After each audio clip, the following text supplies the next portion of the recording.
kayak Pak Sigit, kalau supaya tahu berapa yang diliwati, 5. Kalau nggak percaya tanya, gitu aja. 5 angkatan. Hah? Bayangkan, lah yang ini apa nggak mikir ya dalam batinnya. Nah itu peri kemanusiaan, tahu adik-adik? Iya dong. Itu keadilan. Bayangkan dong, orang udah nunggu, tahu-tahu tiung. Jangan ini loh Pak Sigit, itu kebenaran loh. Hah?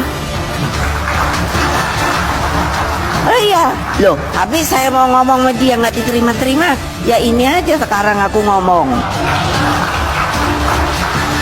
Sadar, jangan benci sama saya. Ini kebenaran. Kamu harusnya sebagai orang muda, harusnya apa? Harus mikir juga dong senior-senior kamu. Diana nih, ya, kalau nggak bisa pangkas kepalanya, potong ekornya.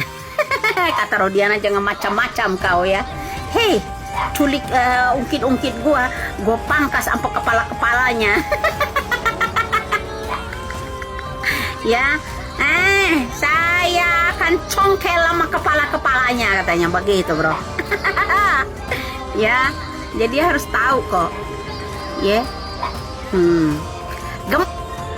Nah, jadi kalau ada yang bertanya, kemana aja dia selama ini? Nah, pertanyaannya mestinya dibalik.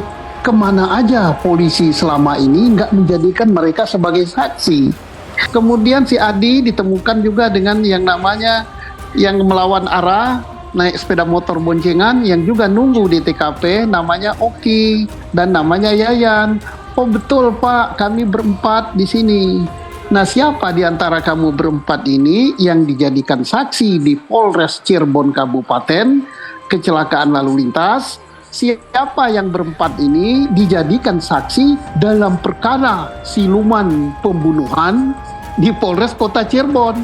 Ternyata 4 ini nggak ada yang jadi saksi. Ya. Termasuk 5, termasuk si Mega dan Widi. Ini siapa? Widi tidak juga dijadikan saksi dalam kasus rekayasa. Kan kemudian BBM message itu bukti elektronik, itu bukti forensik, tidak juga dijadikan alat bukti. Sebabnya kalau itu dijadikan alat bukti, maka kasus pembunuhannya gugur. Kenapa gugur? Karena kata BAP pembunuhan terjadi matinya itu jam 9 lebih kurang. Ternyata jam 10 lewat sekian menit, sekian detik dia masih hidup. Iya, masih berkomunikasi. Masih bisa WA. Pak Susno, saya ingin kembali ke kasus Pina. Sebenarnya serumit apa atau ini harusnya bisa keungkap lebih cepat? Ya. Menurut Bapak setelah menganalisa, Bapak kan aktif nih, dipanggil beberapa TV, ya. Apalagi Nusantara TV itu intens sekali ya. Berarti kan Bapak sudah mempelajari, menganalisa serumit apa sebenarnya kasus ini kok sampai lama diungkap oleh Mabes Polri ini, sampai 2 bulan lebih tim khusus belum saja mengumumkan. Sebetulnya sejak awal sering saya kontak sama Mas Tony ya, dan kawan-kawan ya di lapangan. Nah, kemudian saya dengarkan dari media juga. Kan saya sekarang di luar Polri kan. Jadi sebetulnya kita analisa dan kita lokalisir kejadian itu. Itu dalam putusan pengadilan itu ada 6 handphone yang dijadikan barang bukti, itu satu pun tidak pernah dibuka. Dan ada salah satunya itu handphonenya Pina. Nah, menurut Bapak itu penting nggak untuk dibuka untuk mengungkap lebih cepat? Ya, menurut saya, analisa saya sendiri, pengalaman saya, alat bukti kan 5. Ya. Keterangan saksi, keterangan ahli, surat petunjuk. Salah satu petunjuk ini kalau HP ini bisa dibuka, petunjuk ini. Petunjuk juga alat bukti nih. Keterangan saksi sudah ada, petunjuk menjadi alat bukti kan bisa mendukung bahwa sudah ada 2 alat bukti. Nah, dibuka oleh ahlinya dari ahli 3 berarti ada 3 alat bukti. Ya. Itu alat bukti loh ya. 3, tinggal ya keterangan terdakwa kan itu yang dipakai di pengadilan terdakwa nih. Nah, ini kan sampai sekarang kita tidak tahu nih, tim khusus yang dibentuk oleh Kapolri maupun Kabareskrim, apakah sudah membuka handphonenya Pina dan handphone lainnya yang dijadikan barang bukti ini, apa belum, Pak? Nah, kalau Bapak jadi penyidik, seandainya dulu ya pengalaman Bapak jadi penyidik, ada 6 handphone dijadikan barang bukti, itu harusnya dibuka nggak itu handphone? Ya harus dibuka. Harus dibuka. Harus dibuka. Nah, ini sampai sekarang ini karena belum diumumkan hasilnya oleh tim khusus, sehingga timbullah spekulasi-spekulasi, termasuk saya, Pak. Ini karena spekulasi masyarakat ini, Pak, sekarang nih akhirnya jadi, mohon maaf Pak ya, jadi negatif karena lama. Udah 2 bulan lebih, Pak. Ya. Gimana tuh? Motifnya apa? Iya. Modusnya seperti apa? Kalau nangkep pelaku itu belakangan gitu. Jadi ini sains ilmu yang bisa dipakai oleh generasi-generasi penerus Polri. Di dalam putusan pengadilan ada keterangan Gugun Gumilar dan Dodi Irwanto. Mereka menerangkan bahwa mereka telah mengecek CCTV di lokasi kejadian, namun belum dibuka. Nah, menurut Bapak, ini CCTV harus dibuka? Ya, dengan ilmu teknologi informasi komunikasi yang sekarang yang sudah lebih tinggi dari zaman-zaman saya dulu. Lebih canggih. Ya. Ini buka hal seperti ini ya, seharusnya ini dibuka dengan teknologi yang canggih kan, ini sampai kemana? Iya, tapi belum terjawab nih. Kalau menurut Bapak kelamaan nggak ini 2 bulan lebih? Ya itu saya, kalau target saya dengan pengalaman loh ya. Iya. Saya tidak mendahului Allah dulu. Iya. Tapi saya belum pernah mengungkap kasus yang sampai 2 bulan lebih tidak terungkap nggak ada. Alat-alat bukti yang lain masih bisa dipakai, ini kan masih banyak. Masih banyak.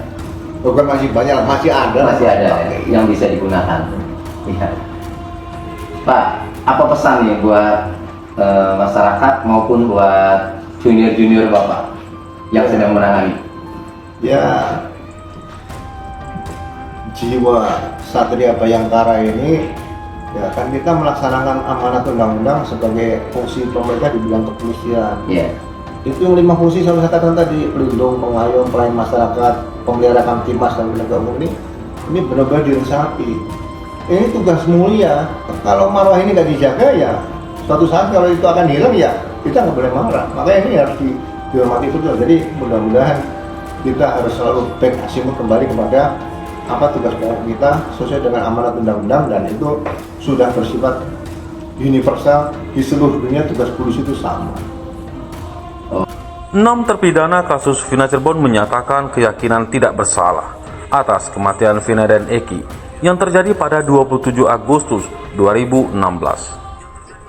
Untuk lepas dari jeratan kasus itu, mereka mengajukan peninjauan kembali atau PK yang sidang perdananya akan dilaksanakan di Pengadilan Negeri Cirebon pada Rabu 4 September 2024. Persiapannya alhamdulillah siap.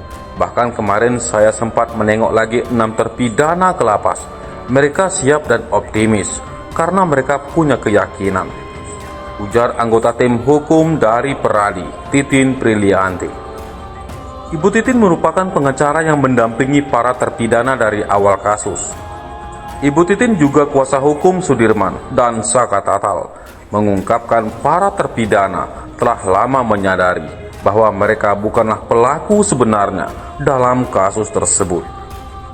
Terkait dengan dugaan penyiksaan yang dialami oleh para terpidana pada 2016, Ibu Titin menegaskan isu ini sebenarnya sudah pernah diungkapkan di sidang sebelumnya, meskipun kurang mendapat perhatian media. Tetapi ketika saya buka lagi pledoi saya, ternyata masalah disetrum, dipukul pakai gembok, minum air kencing, itu sudah ada di pledoi ketika saya membela mereka di tahun 2016, jelas dia. Dengan optimisme yang tinggi, para terpidana berharap tahun ini menjadi titik balik yang akan membebaskan mereka. Ibu Titin juga menyoroti kondisi Sudirman, satu terpidana yang belum dipindahkan dari lapas Bonci ke lapas Cirebon. Menurutnya, Sudirman seharusnya dipindahkan ke Cirebon untuk mendapatkan pengawasan yang lebih baik dari rekan-rekannya. 6 terpidana kasus Vina Cirebon yang akan menjalani sidang PK adalah Eka Sandi, Supriyanto, Hadi, Jaya, Eko Ramadhani, dan Rivaldi.